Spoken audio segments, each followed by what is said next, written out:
Bună ziua, frați creștini! Am să vă aduc câteva cuvinte să vă înștiințez cum stau lucrurile mai departe. Dar cei care nu-s credincioși? Cum? A cei care nu-s credincioși să te asculte? Dar poate să asculte și fiecare, că e deschis pentru oricine, nu numai pentru o parte. Împărăția Cerului se formează pe baza cuvintelor scrise din Evanghelia de la Matei, capitolul 18, 18, 19.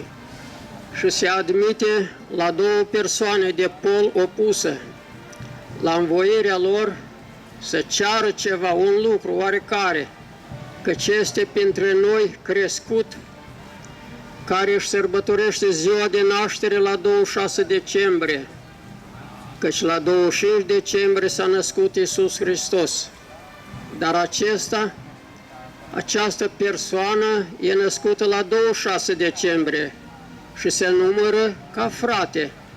Și ca dovadă avem a doua stea cu coadă care, sau cometă, s-a arătat pe cer prima, tot la 26 decembrie, care ne dă de înțeles exact, căci din vechime, pe vremea lui Moisei, Dumnezeu i-a ordonat lui Moisei în felul următor, i-a zis să pregătești 2 mei curați pentru jertfă necurmată.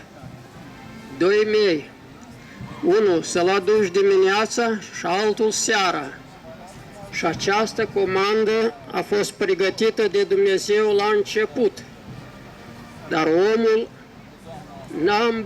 n-a băgat în seamă de al doilea mel, pentru că a fost pregătit ca o taină pentru om.